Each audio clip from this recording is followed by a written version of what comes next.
Dans cette vidéo, tu vas apprendre à faire tes premiers handstand push-up. Je vais te montrer exactement les 7 étapes par lesquelles tu dois passer pour pouvoir les débloquer et la méthode que j'utilise pour faire progresser mes élèves et pour qu'ils débloquent leur premier handstand push-up. Comme ça a été le cas de Jimmy ou Mathieu qui partaient tous les deux de zéro et qui finalement ont réussi à débloquer leur première handstand push-up. Donc dans cette vidéo, tu vas voir les 7 étapes par lesquelles tu dois passer pour déverrouiller tes premiers handstand push-up et aussi les prérequis nécessaires. Donc c'est parti. Pour les prérequis, ce qui est important bien sûr, c'est d'avoir un handstand solide pour commencer à travailler les handstand push-up. Par contre, vous pouvez commencer à travailler les variantes les plus simples des handstand push-up, comme les pike push-up, lors de votre apprentissage du handstand. Pour l'équilibre en lui-même, j'ai fait une vidéo complète dessus, un tutoriel complet que je t'invite à aller regarder, où j'explique dedans exactement comment le débloquer étape par étape. Ce qui est cool pour les handstand push-up, c'est que tu ne vas pas forcément avoir besoin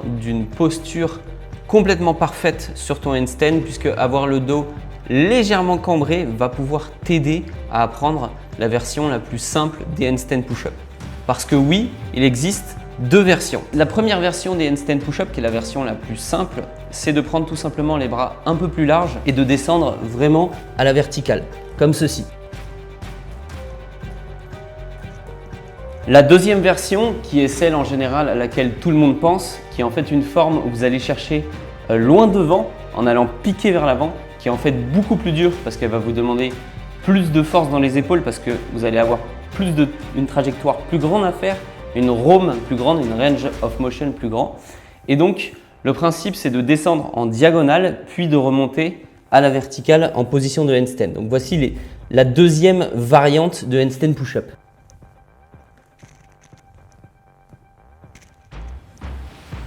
Donc maintenant, on va voir les étapes clés par lesquelles il faut passer si vous voulez déverrouiller vos handstand push-up. Et la première, c'est les pike push-up. Donc il faut partir d'un pike hold. Le pike hold, c'est quoi? C'est tout simplement un mouvement où vous allez reproduire les implications musculaires du handstand et vous allez chercher à avoir les épaules engagées qui poussent le plus fort possible. Les mains écartées, toujours avec les doigts bien sûr comme en handstand, les doigts écartés pour avoir le plus d'appui possible. Et vous allez chercher à ramener vos pieds vers vos mains. Le but, c'est de former un V comme ça et d'avoir les fesses le plus haut possible pour reproduire le mouvement de handstand, comme ceci.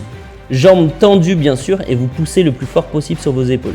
Vous ne voulez pas les épaules relâchées, les bras un peu pliés, vraiment tendus, bras tendus, épaules en poussée, le plus possible. C'est très important de construire une base solide avec les pikes, puisque si vous avez une bonne technique, une bonne trajectoire, de 1, vous apprendrez littéralement le même mouvement que les handstand push-up parce que c'est le même mouvement avec une facilité réduite.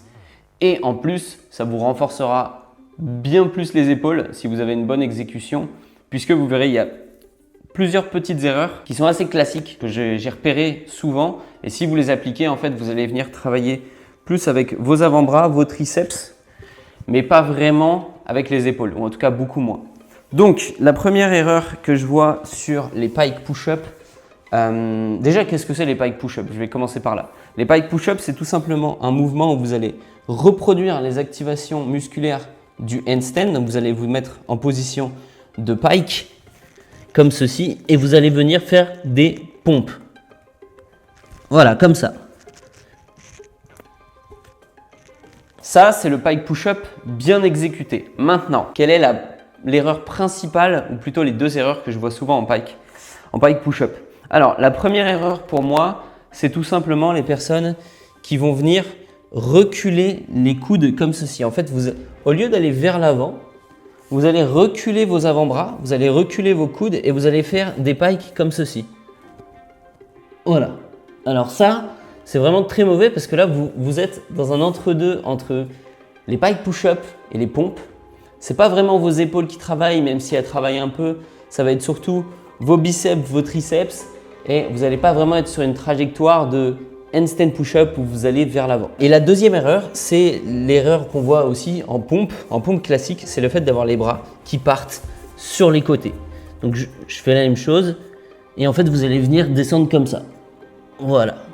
Donc ça, pareil, grosse erreur. Je vous invite à prendre la bonne habitude d'aller vers l'avant, d'aller chercher avec vos épaules et à descendre et à toucher le sol avec le front. Alors, quelque chose qui peut être utile, c'est tout simplement de venir prendre un petit objet, n'importe lequel. Là, je prends la boîte de mes micros par exemple, ça peut être un bouchon, on s'en fout. Et vous allez venir viser cet objet avec votre crâne. Et j'insiste bien, le fait de viser le sol ou l'objet avec votre crâne, ça va fortement vous aider à avoir les bonnes activations musculaires. Vous venez viser l'objet avec votre crâne. Voilà, comme ceci. Ça va vous forcer à avoir la bonne activation musculaire. Première étape, les pike push-up. Donc toujours, vous prenez 2 exercices quand vous voulez progresser sur un mouvement. Le premier, il va vous servir à faire beaucoup de répétitions, donc à faire du volume. Vous allez viser les 10-12 répétitions et vous allez prendre un deuxième exercice qui va être votre intensité maximale. Où vous allez venir faire 1 rep, 2 reps par séance, grand maximum. Donc la première étape, c'est de valider entre 10 et 12 pike push-up propres avec beaucoup de vitesse. Une fois que ça va être le cas, vous allez tout simplement rajouter de la difficulté et vous allez passer au pike push-up avec les pieds surélevés. Donc, ce qui est confortable, c'est que si vous avez bien fait les choses et que vous avez appris la bonne technique, normalement, vous avez validé 12 répétitions de vos pike push-up avec une bonne trajectoire, les bras qui ne partent pas vers l'extérieur, les coudes qui ne reculent pas, vous allez bien vers l'avant et c'est votre crâne qui vient toucher le sol. La deuxième étape consiste tout simplement à surélever les pieds pour rajouter de la difficulté. Hop! Et vous gardez le même mouvement, vous allez loin devant avec les épaules. Voilà.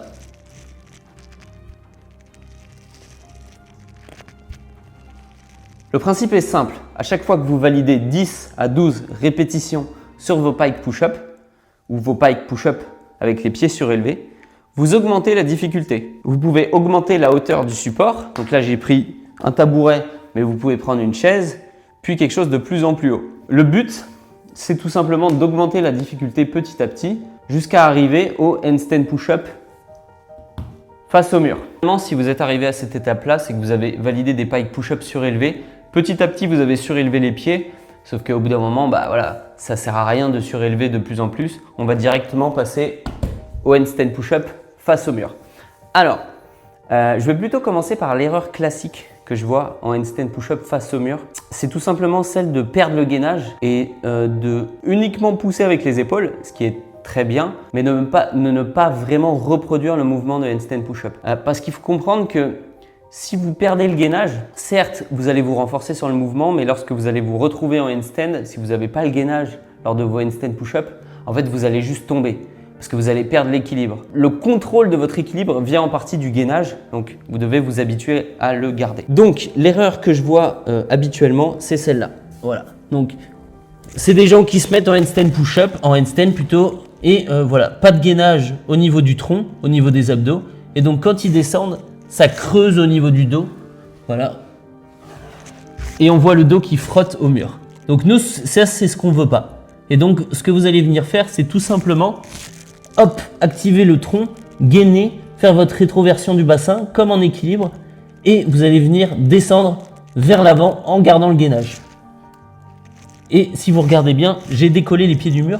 Pourquoi? Parce que j'ai un bon gainage. Donc je flotte. Hop. Hop.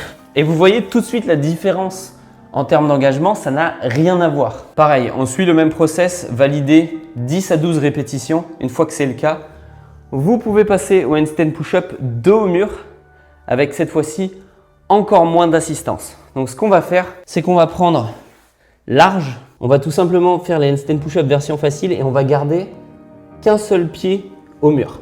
Un seul pied en contact avec le mur, comme ceci. Hop. Voilà. Et vous allez venir descendre vers l'avant.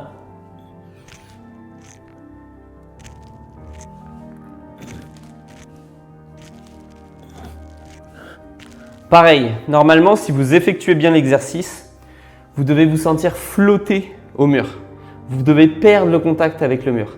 C'est complètement normal. Si vous avez un bon gainage, une bonne trajectoire, En fait, vous allez reproduire le même mouvement qu'un handstand push-up, donc vous allez décoller du mur. Et maintenant, on va voir la dernière étape des handstand push-up, qui sont en fait les handstand push-up avec une petite amplitude.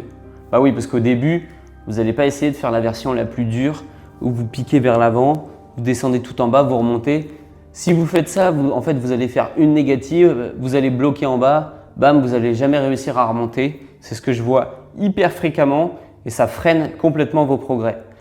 Non, au contraire, vous allez venir faire des petites répétitions, mais avec une grosse quantité pour répéter le mouvement. Donc, vous prenez large, vous vous mettez en position de handstand. Oui, bien sûr, arrivé à ce stade-là de la vidéo, il faut que vous maîtrisiez le handstand. Ça va de soi.